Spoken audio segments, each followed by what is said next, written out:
400 millions de chats vivent aujourd'hui parmi nous. Et leur nombre ne cesse d'augmenter. Les chats domestiques se sont imposés un peu partout sur la planète. I think that their ability to communicate with us probably made the cats one of the most popular pets in the world. Les chats sont même devenus les rois d'Internet. Et rien ne semble pouvoir arrêter leur conquête.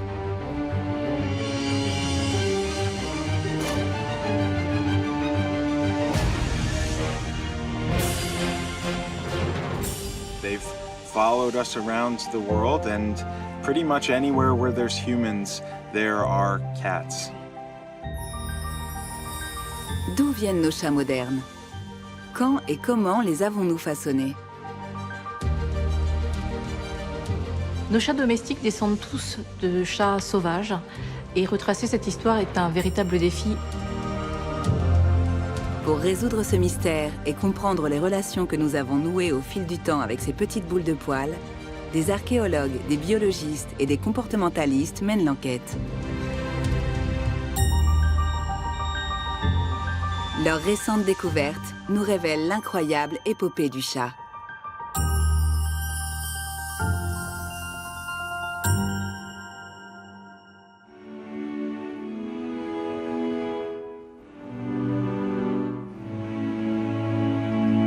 L'histoire de nos chats domestiques a débuté il y a des milliers d'années, quelque part au cœur des forêts européennes, des steppes asiatiques ou des savanes africaines. Des régions où subsistent encore des populations de chats sauvages.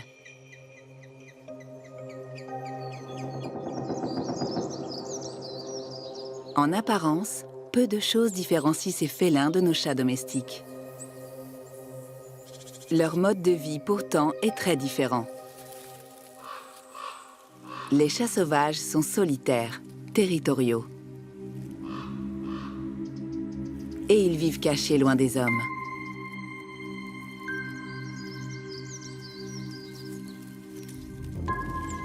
Nés au début du printemps, les chatons apprennent, dès leur plus jeune âge, à développer leur fantastique aptitude de prédateur pour être autonomes au début de l'hiver.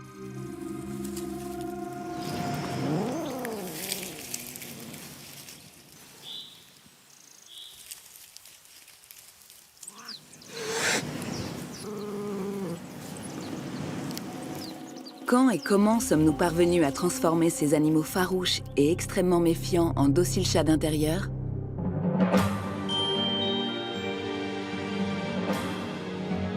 Le Muséum national d'histoire naturelle a rassemblé une fabuleuse collection d'ossements de chats obtenus au cours d'expéditions scientifiques. Il couvre une période allant de la préhistoire à nos jours.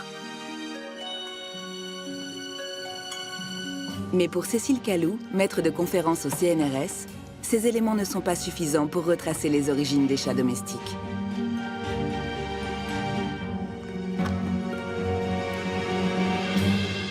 Il est très difficile de distinguer le chat sauvage du chat domestique. Si je ne marque pas les crânes, chat sauvage et chat domestique, je peux très bien intervertir les deux dans une boîte et on n'en saura rien. À part la couleur de leurs yeux ou de leur fourrure, les chats ont finalement subi peu de transformations au cours de leur domestication.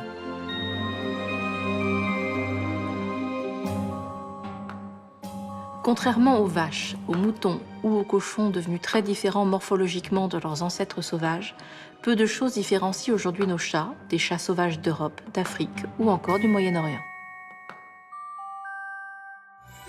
Découvrir où a commencé la domestication de nos chats et reconstituer leur arbre généalogique nécessite donc des approches scientifiques multiples et souvent complexes.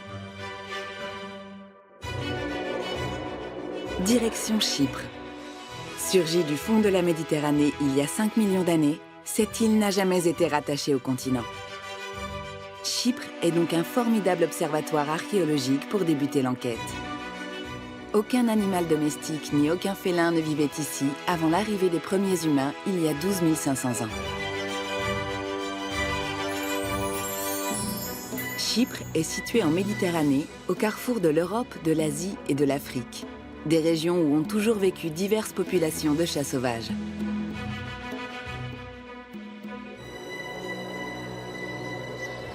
Pourtant, aucun chat ne vivait autrefois sur cette terre.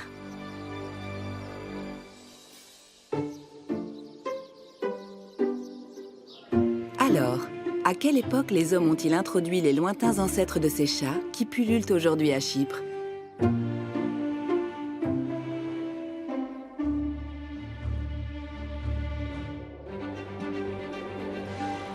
Depuis une vingtaine d'années, Jean-Denis Vigne, archéozoologue du CNRS et ses collaborateurs, fouillent le sol chypriote à la recherche d'indices susceptibles de résoudre cette énigme.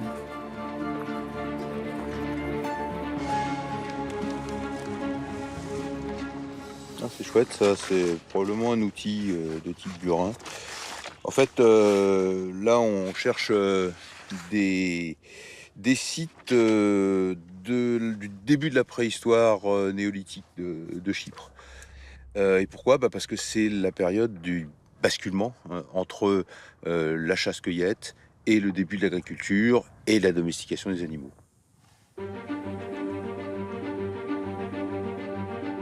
Avant d'entamer de nouvelles fouilles, les archéologues doivent au préalable localiser l'emplacement des villages du néolithique.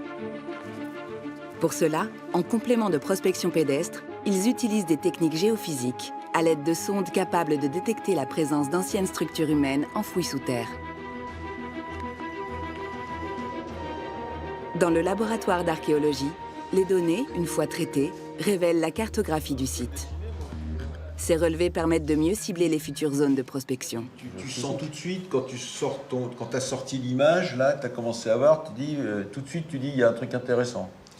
Oui, souvent, on sent avec l'habitude, on sent que là, il y a une structuration et qu'il voilà. faut aller regarder de près. Voilà, alors, c'est pas des plans de maison ou des choses. Tout de suite, on sait qu'on a quelque chose. Là, on a des. Non, mais il y a des irrégularités, il n'y a rien que ça. Voilà. Faut qu'on aille les vérifier. Voilà, mais au moins, on sait où il faut creuser. Voilà, exactement. C'est-à-dire qu'on ne va pas aller dans des endroits où il n'y a pas d'anomalie.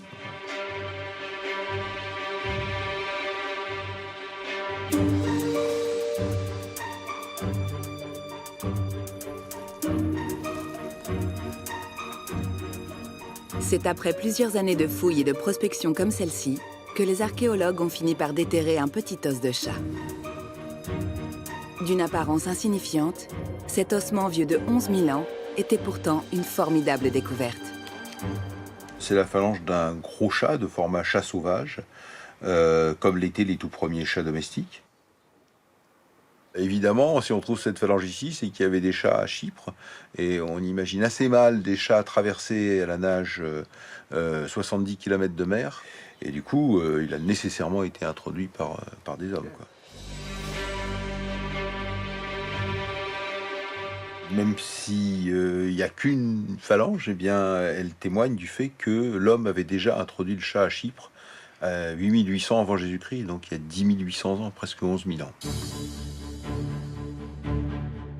Dès les débuts de l'agriculture, se débarrasser des rongeurs qui pillaient les réserves de céréales est une question de survie. Les chats remplissaient parfaitement cette mission. Mais leur relation avec les premiers cultivateurs du néolithique se limitait-elle uniquement à cela?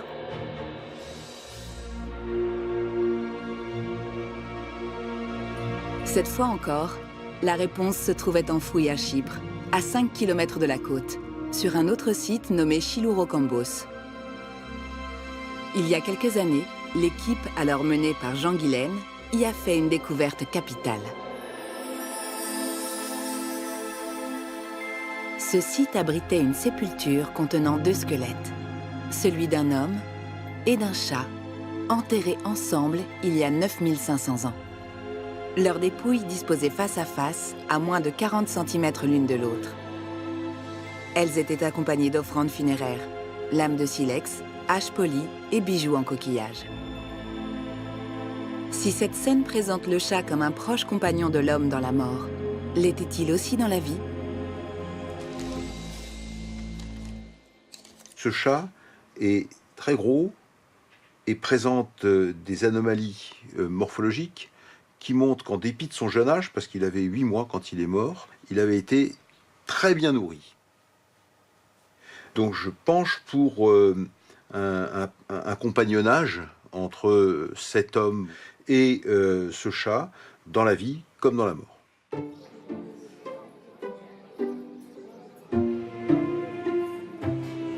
Comme tous ces chats qui déambulent aujourd'hui à Chypre, le chat de Chilourokambos vivait lui aussi près des hommes il y a près de 10 000 ans. La relation entre les villageois du Néolithique et les chats qu'ils ont amenés sur l'île atteste que leur domestication a commencé bien plus tôt, ailleurs, sur le continent. Reste à découvrir où.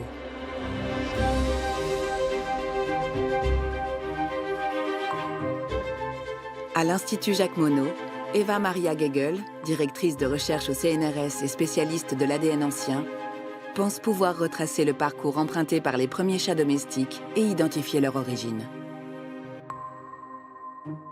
Vor unserer genetischen Studie wusste man zwar, dass eine Katze vermutlich aus Anatolien oder dem Nahen Osten nach Zypern geschippt wurde. Das heißt, sie muss mit Menschen auf dem Schiff nach Zypern gelangt sein. Aber man wusste natürlich nicht, woher sie kommt. Pour savoir d'où sont issus nos chats domestiques, il a fallu utiliser un laboratoire de haut confinement permettant d'analyser de l'ADN ancien. Les chercheurs ont extrait des fragments d'ADN provenant de 441 ossements de chats ayant vécu au Proche-Orient, en Afrique, en Europe ou en Asie, sur une période allant du Néolithique à nos jours. Au bout de 10 ans d'analyse, le verdict tombe. Les chats domestiques ne descendent pas du chat européen, mais d'un chat venu d'horizons plus lointains. Le chat ganté. Ce petit félin des steppes et des savanes vit encore de nos jours dans une grande partie du nord de l'Afrique, du Proche-Orient et de l'Anatolie. Diese Falbkatze, mehr oder weniger gezähmte Falbkatze, muss mit den ersten Bauern über den Bosporus auf Schiffen in den Balkan rübergesetzt worden sein. Und von dort breitete sie sich aus. Ainsi, il y a 6500 ans, ces chats gantés d'Anatolie commencent à se répandre en Europe. Alors que de son côté, le chat forestier européen reste cantonné à sa vie sauvage.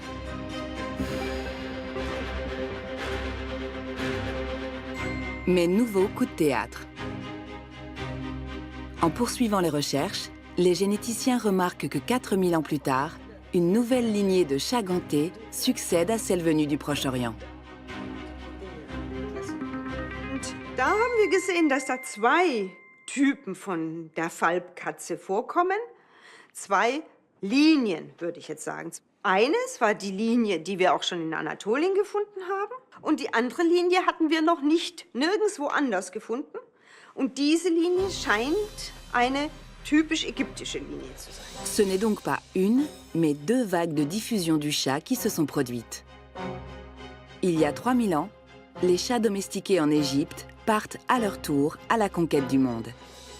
Embarqués à bord de navires, ces chats de compagnie se répandent en Europe occidentale, en Grèce antique, puis dans l'Empire romain, et poursuivent leur route toujours plus au nord, chez les Vikings. Ces félins plus dociles et sociables vont supplanter les chats d'origine anatolienne. Die Katze in Ägypten, von der wir wissen, dass sie eine spezielle Stellung hatte im Vergleich zu anderen Regionen, scheint dann sehr schnell in anderen Ländern verbreitet worden sein. Das finden wir in unseren Studien. Que s'est-il donc passé en Égypte pour que ces chats réussissent mieux que les autres? En explorant d'anciennes nécropoles, les égyptologues ont découvert des centaines de milliers de momies de chats.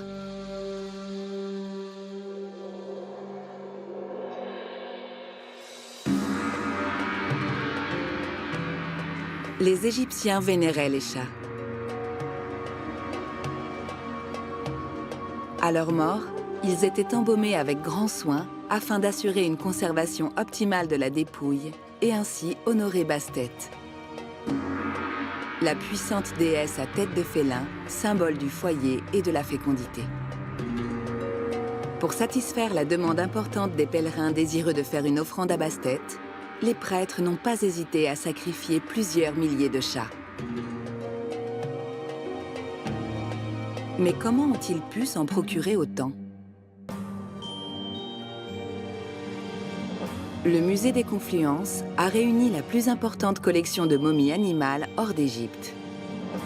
Aujourd'hui, Stéphanie Porcier, égyptozoologue, va retrouver David Besson, le conservateur des collections. Ils veulent éclaircir le mystère de ce culte des momies de chats, propre à l'Égypte ancienne.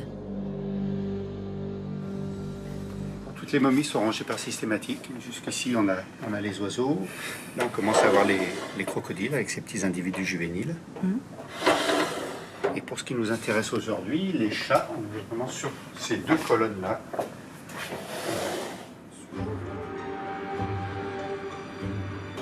Magnifique, très belle. Les momies sont soigneusement conservées dans ces réserves, à l'abri de l'humidité.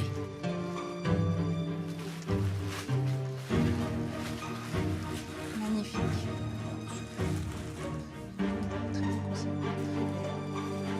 Afin d'étudier ces précieuses reliques sans les détériorer, elles sont radiographiées. Ce matin, l'une d'elles va passer un scanner qui permettra une visualisation en 3D de son contenu.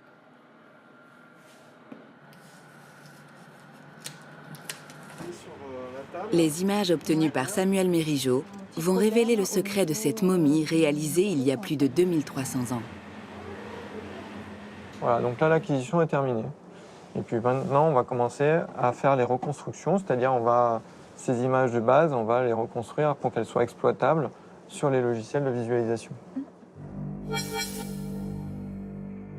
L'imagerie fait apparaître la dépouille d'un chat soigneusement embaumé. Il faut regarder au niveau du bassin. Alors, donc là, on a les dernières vertèbres. Et donc là, le bassin est ici. Et on voit qu'en fait, les os au niveau de l'acétabulum là, ne sont pas soudés. D'accord, donc c'est un individu d'environ 4 mois. D'accord. Lorsque l'on étudie les momies, et notamment les momies de chats, on se rend compte que nous avons une très grande proportion d'individus juvéniles qui ont été momifiés très rapidement. Donc ça tend vraiment vers un élevage, ce qui serait en parfaite harmonie avec justement le fait qu'il y a eu tout d'un coup un développement, que ce culte a pris une expansion quand même assez importante et qu'il a fallu justement avoir plus de matières premières. Les Égyptiens ont certainement été les premiers à élever des chats de façon massive pour en faire des momies. Mais en étudiant certaines radiographies, les chercheurs découvrent qu'elles ne contiennent pas toutes un chat. Et là, le mystère s'épaissit un peu plus. Par exemple, cette momie de chat qui ne contient aucun ossement et qui a été fabriquée uniquement à l'aide de textiles, ou encore parfois donc des momies qui sont fabriquées uniquement à partir de morceaux d'animaux, comme par exemple celle-ci qui a été donc façonnée uniquement à partir des pattes arrière d'un individu. À la fin de l'Antiquité égyptienne, ces momies représentent un véritable enjeu économique pour les embaumeurs, le clergé et les éleveurs de chats. Leur fabrication était devenue quasiment industrielle. Et de grandes quantités de chats ont été sacrifiés pour être transformés en objets de culte. L'histoire des chats n'a pas toujours été ronronnante. Adulés durant plusieurs millénaires en Égypte, les chats deviennent au XIIIe siècle la bête noire de l'Inquisition catholique en Europe. Associés aux créatures diaboliques de la nuit et aux sorcières, ils sont longtemps persécutés et ne sortent des ténèbres qu'à la fin du Moyen Âge.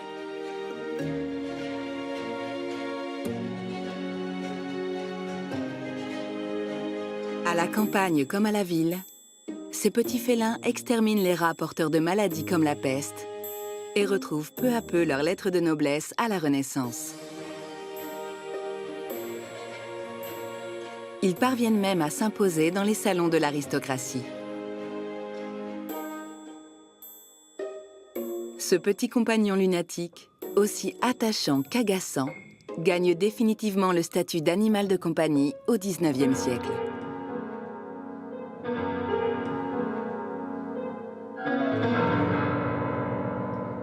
Le chat devient alors à la mode, et chacun cherche son chat.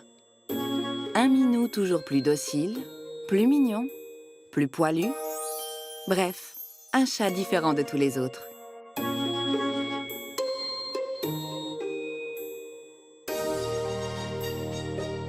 Avec cette folie des chats, s'affirment les premières races, comme le chartreux ou le persan.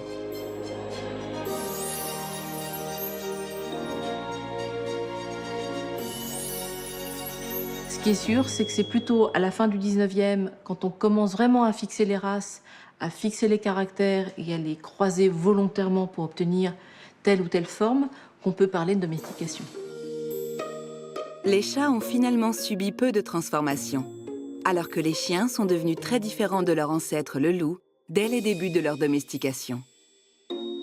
Le chien présente une très très grande diversité de formes. On va d'un très grand danois à un chihuahua. Alors que chez le chat, on a toujours un chat. On a des petits chats, on a le Maine Coon qui est un très gros chat.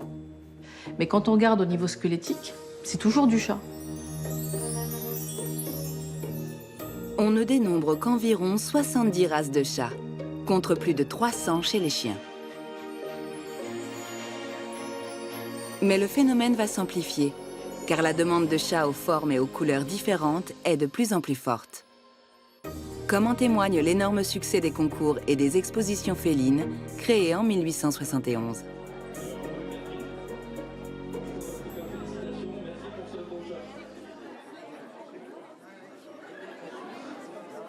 Ces événements où des éleveurs présentent leurs nouveautés intéressent particulièrement Marie Abitbol. Vétérinaire et professeure en génétique moléculaire, elle traque les changements physiques comme la forme des pattes ou des oreilles, la couleur des yeux ou du pelage, afin d'identifier les gènes impliqués dans ces transformations. Alors au niveau de sa couleur, c'est apparu progressivement ou quand elle était petite, elle avait déjà cette caractéristique golden qu'on voit très bien là sur son pelage? Alors elle avait déjà cette caractéristique golden. Et le père? Le père, vraisemblablement brown tabby classique. Ce nouveau caractère ne donnera pas naissance à une nouvelle race, seulement une nouvelle teinte du pelage.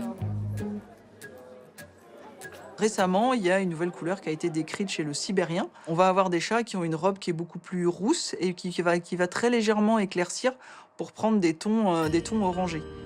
Donc c'est assez joli esthétiquement. Donc du coup, ça a attiré l'intérêt des éleveurs et on a en fait des généalogies de chats qui présentent cette nouvelle couleur.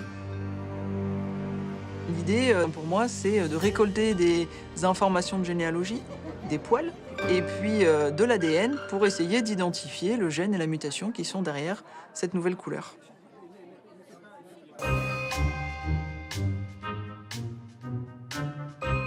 Constamment à la recherche d'animaux toujours plus originaux, certains éleveurs traquent l'apparition de caractères physiques étonnants.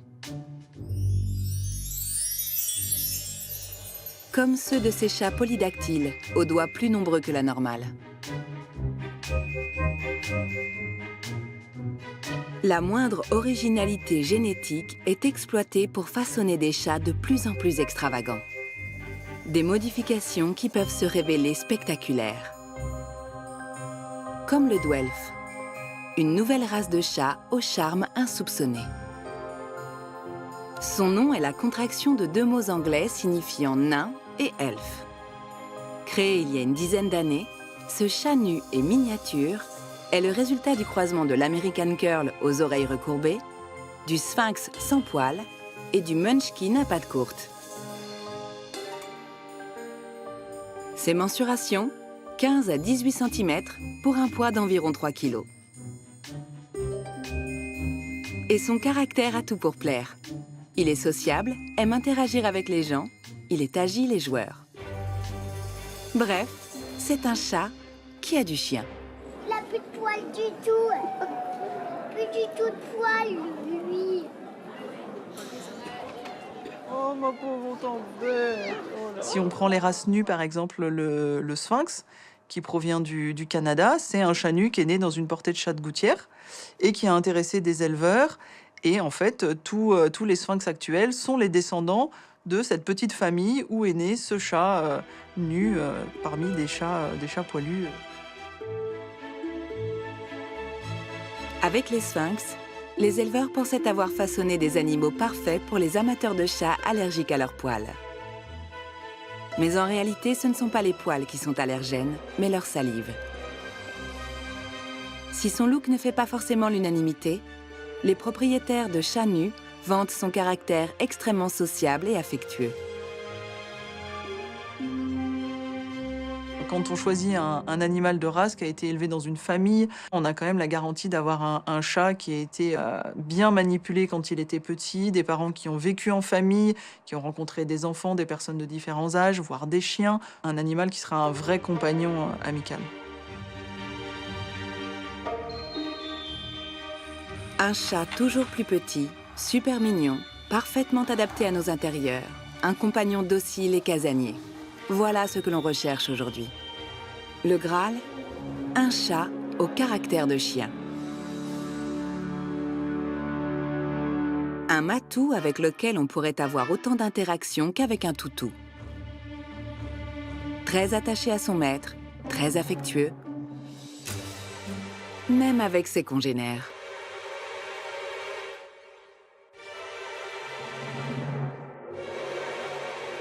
Les chats sont souvent restés territoriaux et imprévisibles. On les soupçonne même d'être peu reconnaissants et de préférer les croquettes à leur maître.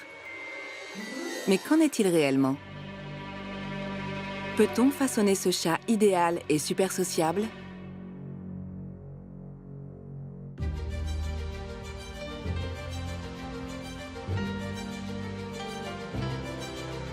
À l'Université d'État de l'Oregon, une chercheuse veut démontrer que c'est possible. Christine Vital a décidé d'adapter des tests utilisés pour nos bébés afin de savoir si les chats développent un certain attachement envers leur maître. Pour ne pas interférer durant l'expérience, Christine se place à l'extérieur de la pièce, derrière une vitre d'observation. For a long time, it was proposed that only dogs and primates had that ability to form attachments. And with our research, we're finding that cats actually do this as well.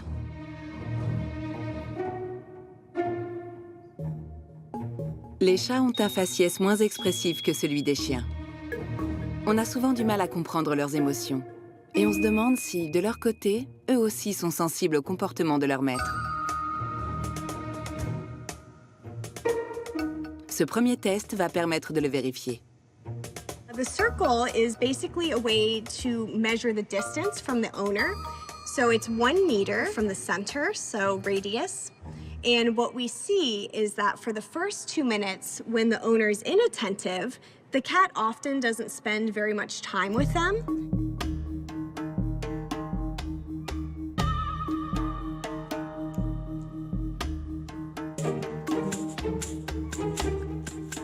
Hey, can I jump up there?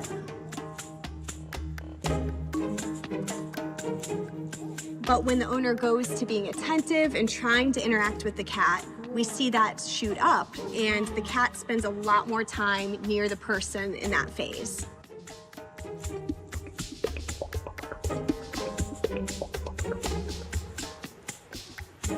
Cette expérience a été reproduite plusieurs dizaines de fois avec différents chats et leurs maîtres. Résultat, le comportement du chat est vraiment influencé par l'attention que lui porte son propriétaire.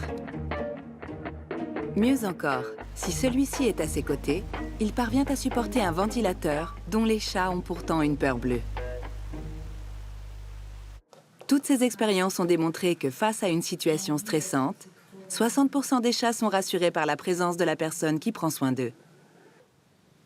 Un pourcentage comparable à celui des études menées sur des chiens et celles sur des enfants.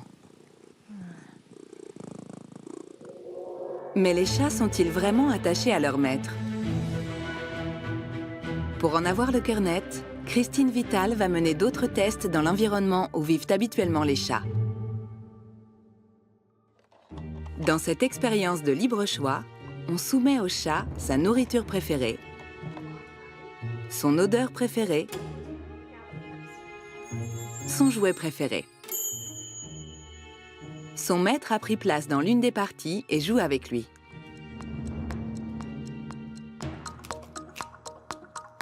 On compare ensuite le temps que le chat passe dans chaque secteur.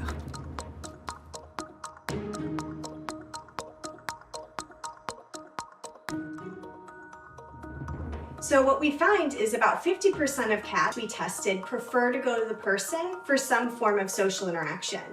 But about 37% of cats go to the food.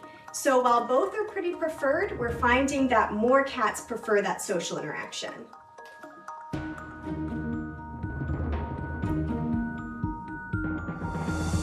C'est un mythe qui s'effondre.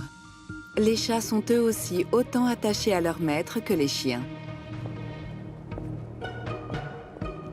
Puisque notre présence les rassure et qu'ils aiment interagir avec nous, Christine est convaincue que l'on peut dresser ces petits félins réputés allergiques au dressage. So you can see he's directing his nose to the food. And then we can use that as a way just to get him to interact with it. But eventually, you can just get the behavior on a cue. So you can say stand, and then they'll just stand up. Grâce à ces expériences, Christine Vital veut tordre le cou aux idées reçues. Faire comprendre aux propriétaires que les chats domestiqués depuis si longtemps ont tout à fait la capacité d'apprendre et même d'obéir.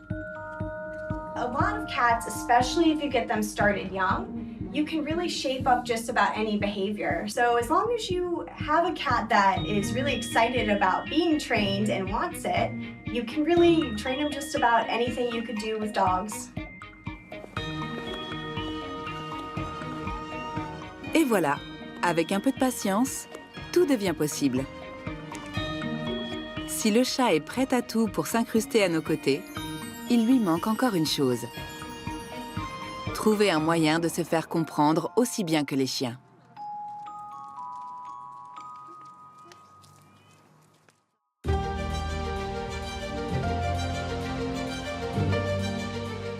Susanne Schütz, professeure de phonétique à l'université de Lund, mène des recherches sur la façon dont le chat communique avec les humains. Un programme qu'elle a baptisé Miaouzik. It's not only by sounds that cats communicate. They use visual signals, you know, body postures, tail movements and so on. And they can also use tactile communication. They also communicate with scent. They leave scent marks, which other cats pick up. Humans aren't very good at picking up scent, so the best way of communicating with us is by sound, by using their voices. Cette spécialiste du langage possède aussi des chats. Elle a donc tout naturellement enregistré divers miaulements afin d'étudier leurs mélodies et leurs intonations. In this particular context, it's when he's hungry in the morning and he knows that I'm bringing his breakfast to him, and he tends to meow like this in a very, very high-pitched voice. And if I look at his meowing here on my computer, I can see that the melody contour, which is this blue line here, is rising, and you can almost hear that it's me, this kind of sound. But when he is in his cat carrier on the way to his vet, he meows completely differently, and this is what it sounds like then. And as you can see, this blue melody contour, it's falling instead of rising.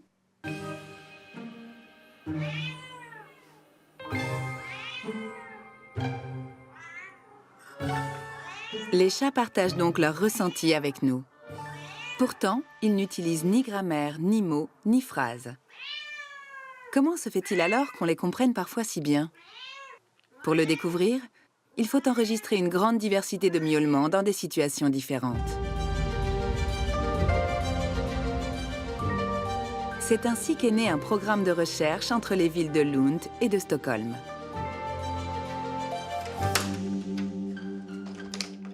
Spécialiste de la communication animale à l'université de Linköping, Robert Eklund a décidé de constituer une sonothèque féline.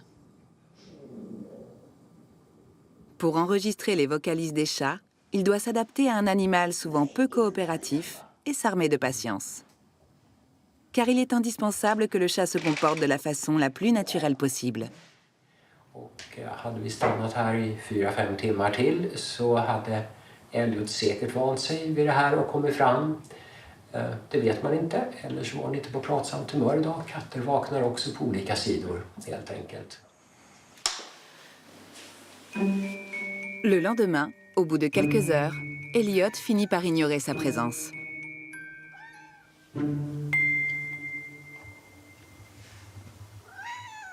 Cats rarely meow to other cats. Mother cats meow to kittens, who meow back, but adult cats very rarely meow to each other. Perhaps is that they have, after living 10,000 years with humans, they have realized that humans react to meow. It's a very sharp, high-pitched sound that sort of appears in the frequency range where the human ear is really sensitive. We hear meows really well and we turn our heads, and that's the entire point of being vocal. Robert a transmis l'ensemble de ses enregistrements à Susanne Schütz. Dans un premier temps, la spécialiste de la phonétique a patiemment classé les enregistrements de façon à associer à chaque courbe mélodique la situation précise durant laquelle les chats ont miaulé. We have them here, for instance. This is a door context. The cat wants to be let outside. This is a greeting when the cat greets their owners when they come home from work. And as you can see, all these positive average contours tend to have a rising melody contour, while the negative ones, the one where the cats are discontent, stressed, or in their cat carriers, for instance, you can see that they have a falling melody contour. Pour capter notre attention, le chat est devenu un expert en miaulement et en ronronnement. Un moyen de communication qu'il a développé de lui-même pour se faire comprendre des humains. Well, I think that's apart from the fact that many people find cats very cute. I think that their ability to communicate with us using sounds and the way that they tend to be able to understand what we are saying to them has probably made the cats one of the most popular pets in the world, yes. Dans de nombreux pays, les chats ont même détrôné les chiens. En France, on en compte désormais plus de 13 millions contre 7 millions de chiens.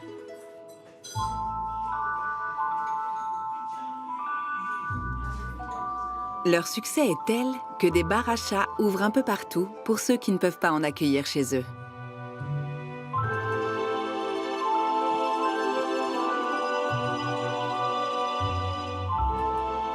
Grâce à leur facétie, ils ont même conquis un nouveau domaine, Internet.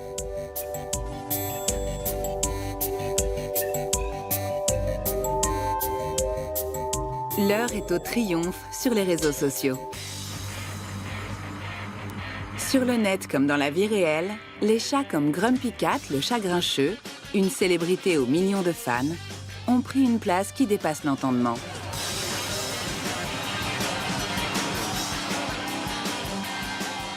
Mission accomplie.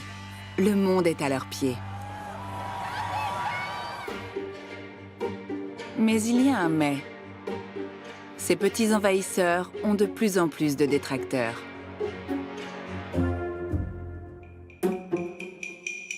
Car sommeillent encore en chacun d'eux des comportements de tueurs en série.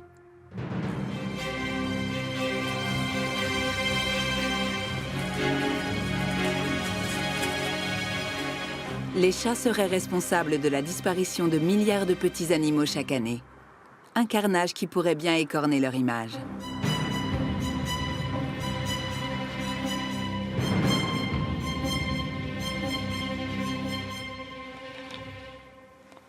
Alors Philou, où est-ce que tu vas aller? On va tout savoir. En région parisienne, des dizaines de chats ont été équipés de colliers GPS afin d'évaluer leur impact sur la biodiversité.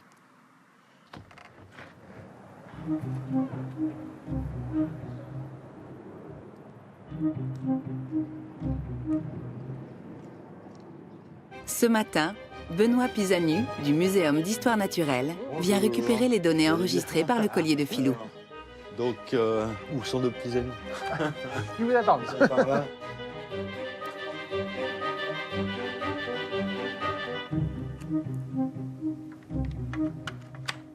Qu'est-ce que vous en dites des trajectoires de Philou? Est-ce que vous imaginiez qu'il aille déjà aussi loin, dans des jardins des voisins là? On savait qu'il se promenait autour de la maison, peut-être pas aussi loin. Et là, effectivement, on a la démonstration qu'il ne va pas dans les jardins où il y a des chiens. En vert, c'est le relevé du mois de janvier. Et vous avez ici, en rouge, le relevé du mois de juillet. Donc, vous voyez, il y a toute une zone où il n'allait pas pendant l'hiver, où il va pendant l'été. Les chats domestiques sont donc loin d'être casaniers. Jusqu'où peut s'étendre leur domaine?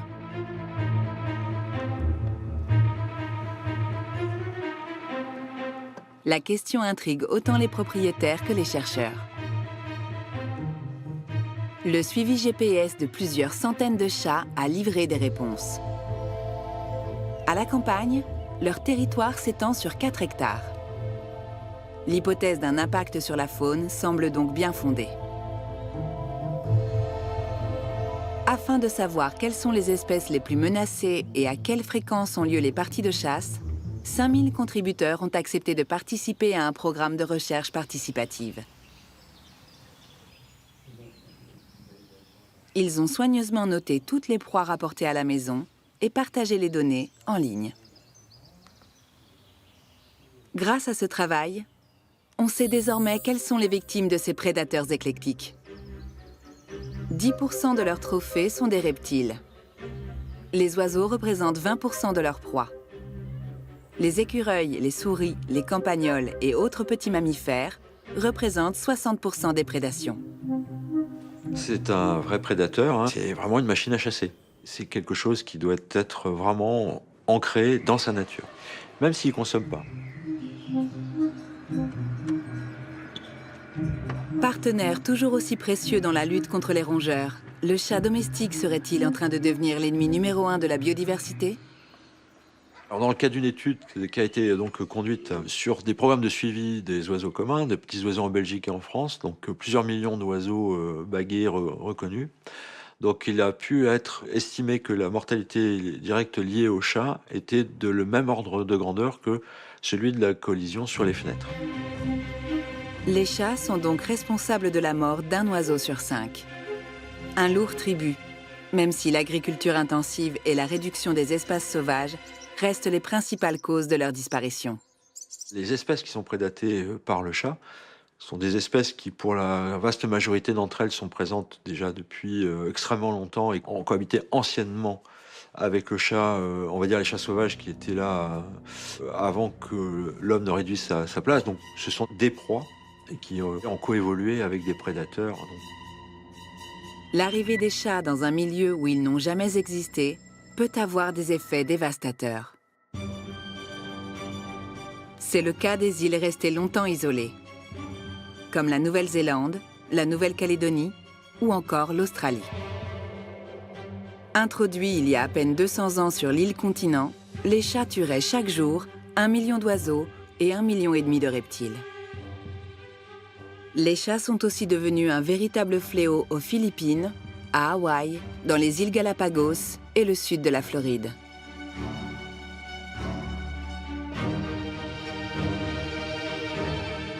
Dans les Keys, où ils sont arrivés beaucoup plus récemment, les autorités ont décidé de prendre les devants pour protéger la faune endémique. Depuis leur introduction dans les années 60 sur l'île de Key Largo, les chats s'attaquent à des espèces qui n'avaient jamais été confrontées à ce prédateur.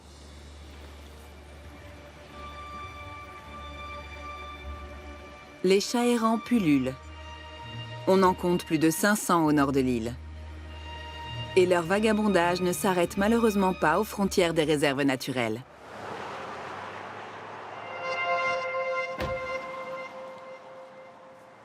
Une équipe de biologistes dévoués traque les félins qui ont fait de la réserve de Crocodile Lake leur terrain de chasse.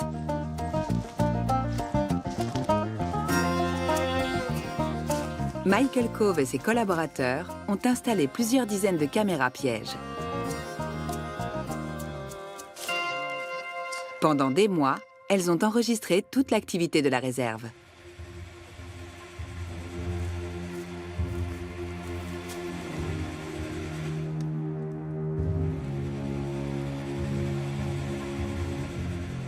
Yeah, I recognize this one. Yeah, I think he was there last week too. Yeah.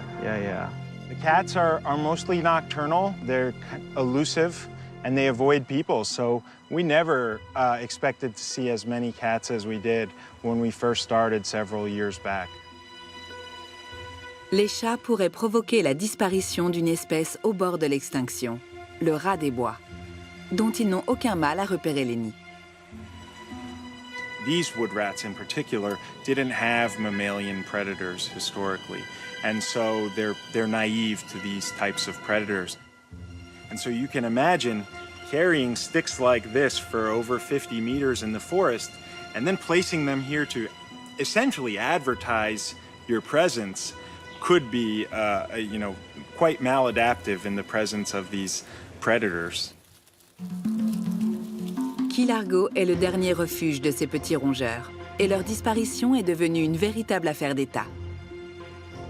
Les chats errants ont été stérilisés et des nids sont en construction pour protéger les rats des bois. Cats are certainly here to stay, and what it's really going to take is changing of attitudes about how we perceive them, their impacts on the environment, and how we manage them and keep them as pets. And so if we get to that point where it's not okay to just let all your cats outside to prowl around at night when all of these wildlife are out. Les autorités redoutent par-dessus tout que certains chats s'installent pour de bon dans la réserve. Ce qui semble déjà être le cas.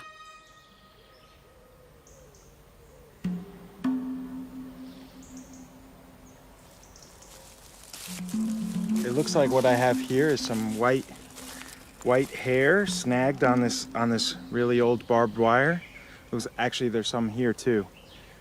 So this tells me this is most likely from a cat. Michael Cove veut savoir à qui il a affaire. Si ces poils sont ceux d'un simple visiteur ou ceux d'un chat qui s'est établi dans la réserve. This could be pretty fresh.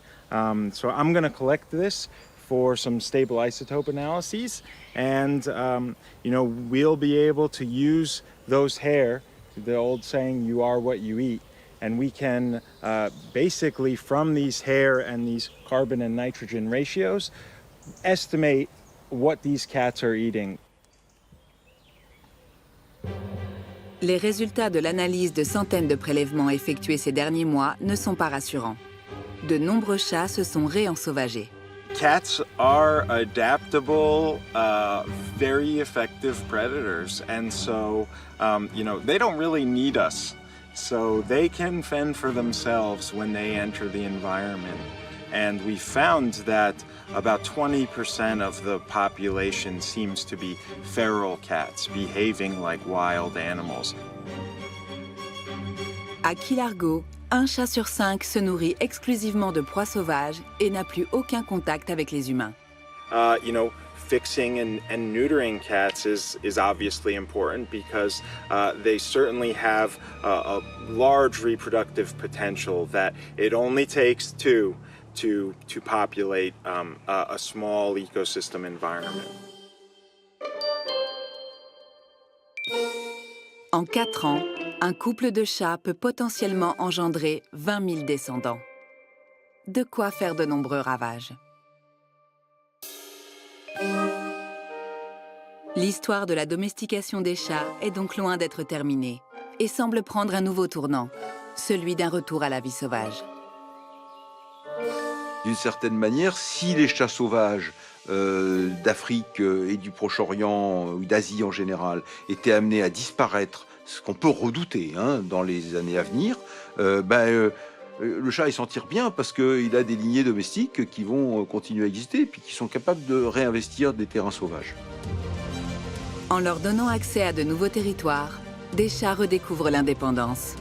So where humans went, cats went. From that point of view, they are really successful as a species. Depuis 11 000 ans, l'histoire des chats est intimement liée à la nôtre. Ces petits félins sont parvenus à nous séduire. Ils se sont imposés à nos côtés. Et plus rien ne semble pouvoir les arrêter.